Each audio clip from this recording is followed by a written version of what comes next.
आज हम बात करेंगे इतिहास के एक ऐसे बचाव अभियान की जिसके बारे में सुनकर आज भी यकीन करना मुश्किल हो जाता है। ये कहानी है ऑपरेशन थंडरबोल्ट की।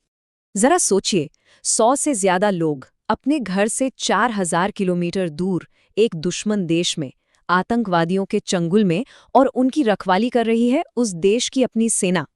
1976 में इजराइल के सामने यही लगभग नामुमकिन सा सवाल खड़ा था। तो चलिए देखते हैं कि इस अविश्वसनीय चुनौती का सामना आखिर कैसे किया गया। इस पूरे संकट की कहानी शुरू होती है एक बिल्कुल सामान्य सी लगने वाली उड़ान से, जो देखते ही देखते एक अंतर्राष्ट्रीय मुसीबत में तब्दील हो गई। तो तारीख थी 27 जून 1976। एयर फ्रांस की फ्लाइट 139 ने तेल अवीव से उड़ान भरी। सब कुछ ठीक था, लेकिन जब विमान एथेंस में एक ठहराव के लिए उतरा तो कहानी ने एक खतरनाक मोड़ ले लिया।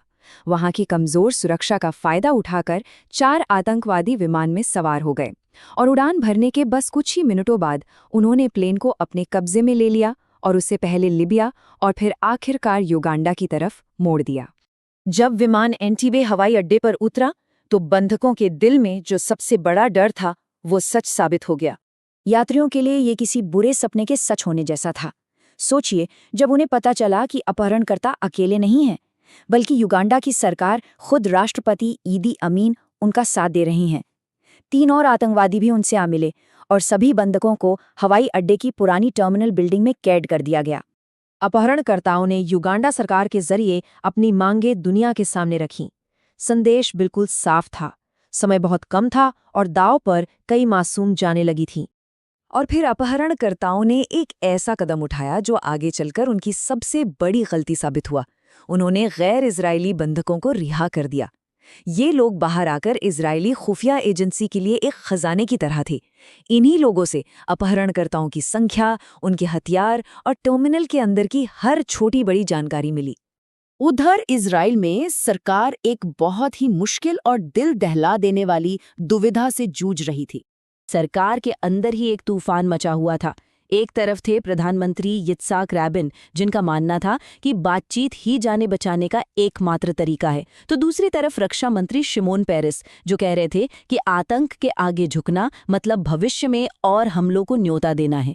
ये 2 अलग अलग विचारधाराओं की जबरदस्त टक्कर थी। तो इजराइल ने दुनिया को दिखाने के लिए बातचीत का नाटक शुरू किया, लेकिन असल मकसद था समय हासिल करना। और ये कूटनीतिक चाल काम कर गई। उन्हें डेडलाइन को 4 जुलाई तक बढ़ाने में कामयाबी मिल गई, और यही वो कीमती समय था जिसकी उन्हें एक सैन्य विकल्प तैयार करने के लिए सख्त जरूरत थी। इस मिले हुए वक्त का इस्तेमाल करते हुए इजरायली सेना ने दिन रात एक कर दिया, एक ऐसे दुस्साहसिक हमले की योजना बनाने के लिए जो लगभग नामुमकिन लग रहा था। रिहा हुए बंधकों से तो कीमती जानकारी मिल ही रही थी, लेकिन जो सबसे बड़ी बात सामने आई वो हैरान करने वाली थी।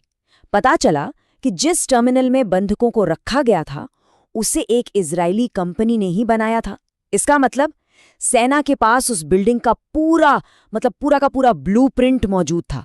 हर दरवाजा, हर खिड़की, हर गुप्त रास्ता। ये एक बहुत बड़ा मोड़ था। और फिर आया प्लान का सबसे, कह सकते हैं, फिल्मी हिस्सा, धोखा। कमांडो टीम को टर्मिनल तक बिना किसी को भनक लगे पहुंचाने के लिए उन्होंने हूबहू राष्ट्रपति ईदी अमीन के काफिले की नकल तैयार की, जिसमें उनकी काली मर्सिडीज भी शामिल थी। वाकई एक जबरदस्त चाल थी।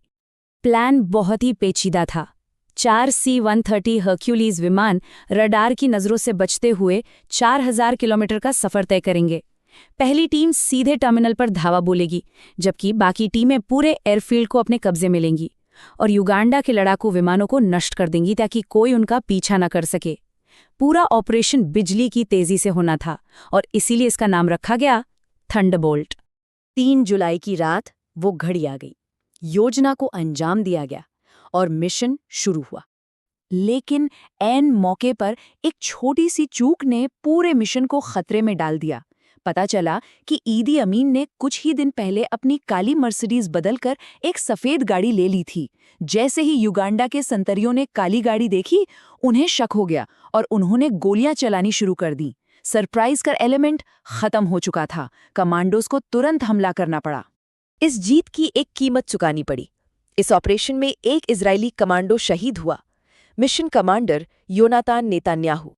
और दुख की बात है कि बचाव के दौरान हुई गोलीबारी में 3 बंधकों ने भी अपनी जान गंवा दी।